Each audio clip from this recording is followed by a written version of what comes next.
i-adjust natin na mas mataas. Ayun, akala ko kasi kontra ka kanina, Secretary. Hindi, sang-ayon nga ako eh. At dadagdagan mo pa pala.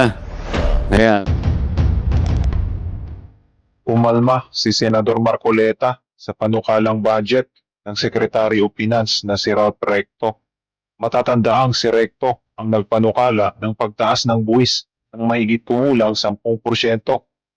Pinatikos din ni Marcoleta ang pamimigay ng ayuda tulad ng AKAP, MAIX at TUPAD. Salit na gamitin ang nakalaang pondo para sa libreng kuryente na makakatulong umano sa mahihirap na Pilipino. Hindi rin nakaligtaan ni Senador Marcoleta ang pagtaas ni Recto ng buwis o capital gain tax ng bawat Pilipino. revenue po natin. Roughly 5 trillion.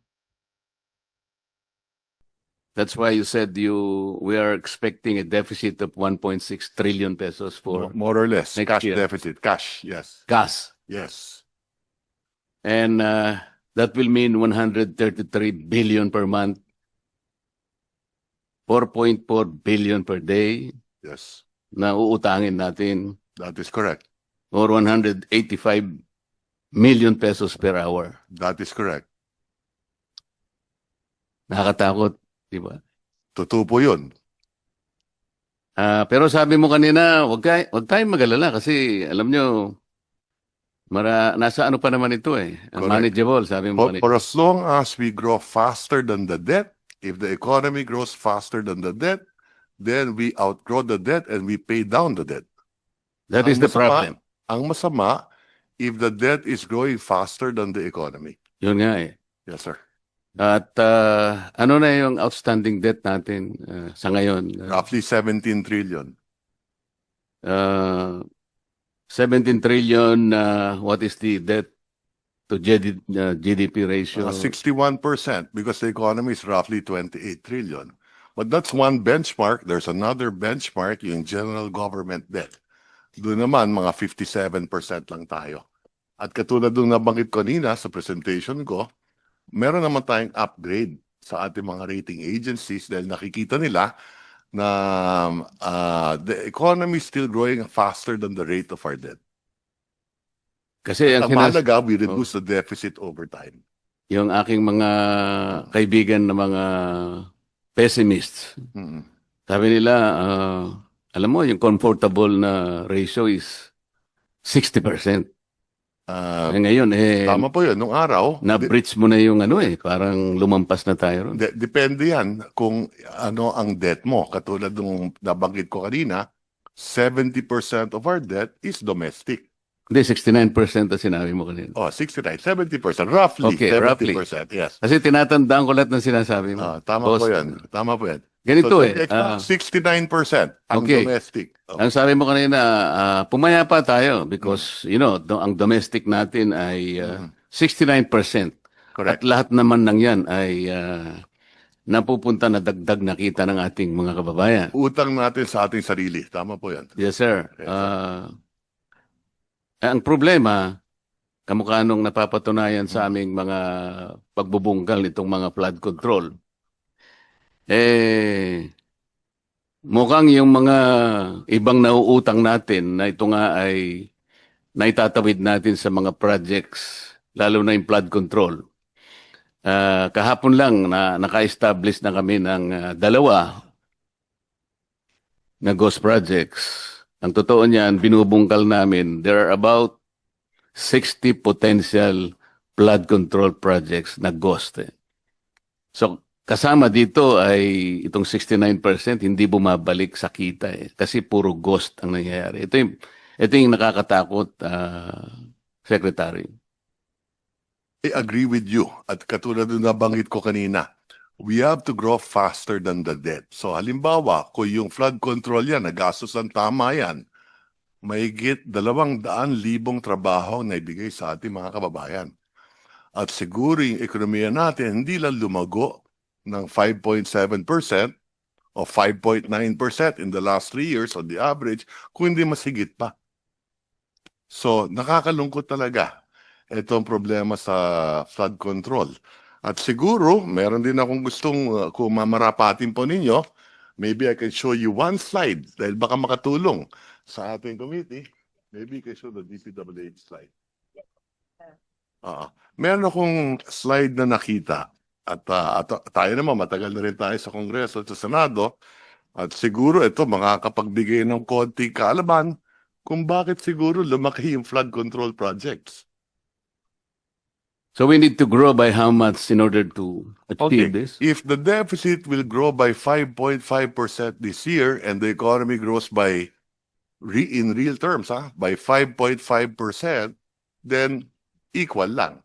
If the But we need to overtake, That's correct. kasi dapat mas mabilis ang growth Correct. natin sa economy. Correct. So what should be the growth? So, Ideally. halimbawa, correct. So today, we expect the economy nominally to grow roughly about 7.5% to 8%, nominally including inflation, and the debt will increase by about 5.5%. Another way of looking at it, halimbawa, if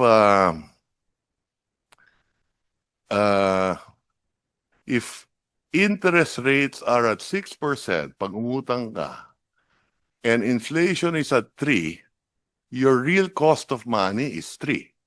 Yes. If the economy grows by 6%, panalo ka ng 3%. Kaya nga, yung 7.3 Yes. must be achieved na growth natin sa economy. Anything higher than the rate of debt, At the very least, It's positive. 7.5.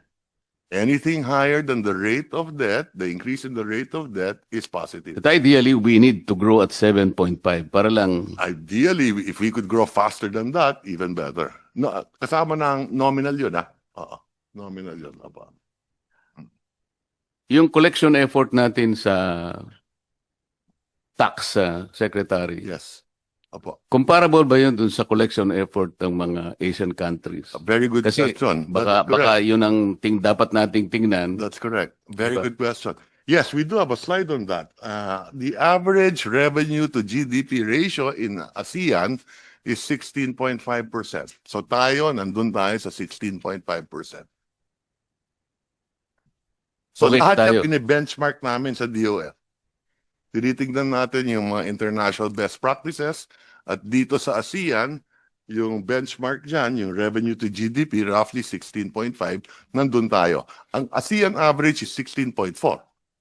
So tayo last year 16.5, so 0.1 mas maganda yung atin. Kasi Secretary, Mr. Chair, nung binabalikan ko yung ating nakaraang kasaysayan, 1965, for example, Mm-mm. ah, 1 year old pa lang ako noon. wala ka pa siguro noon. 1 year old, 1 year old. Si Chairman, wala pa eh. Per capita GDP, we're number 2 in Asia. That's correct. Pagkatapos, tinitingnan ko Sunod yung... sa Japan. Ha? Sunod sa Japan. Sunod tayo sa Japan. Tama. Pagkatapos, talagang may iyak ka, malulungkot ka. Bakit? Paunti-unti tayong bumababa. Hanggang sa ma-overtake na tayo ng Brunei, na-overtake na tayo ng Singapore. Dahan-dahan, ngunit consistently, na-overtake tayo per capita GDP. Mm. Nakakaiyak talaga, na-overtake na tayo ng Malaysia, na-overtake tayo ng Thailand, and then Indonesia. Tama po yun. Nakakalungkot talaga. And officially, last month, we were overtaken by Vietnam. Tama po? Size of the economy, I think mas malaki pa rin ang Pilipinas ng konti. Yes, but But trajectorily, I am think talking that- about per capita GDP. Yeah, that's possibly. Officially, That's correct, yes. Na-overtake na po tayo. Huwag na po sana tayong papayag na ma-overtake pa tayo ng Myanmar, Opo. Cambodia, o kaya Timor-Leste. Ah. Baka maiyak na po tayong lahat, Secretary. And that's why we gotta get our act together, both the executive and Congress. Yun nga po eh. Yes. Secretary, magsasegue ako ng konti. Opo. Meron po kasi akong panukalang batas. Dahil nire-review ko po yung mga ayudang nangyari sa panahon natin ngayon. Meron po tayong 5 klaseng ayuda eh. Yung isa po, conditional, ito po yung 4Ps. Yung iba po, walang guidelines, walang condition. Meron tayong MAIP, meron tayong AIX, meron tayong TUPAD, meron pang AKAP, yata mo. AKAP.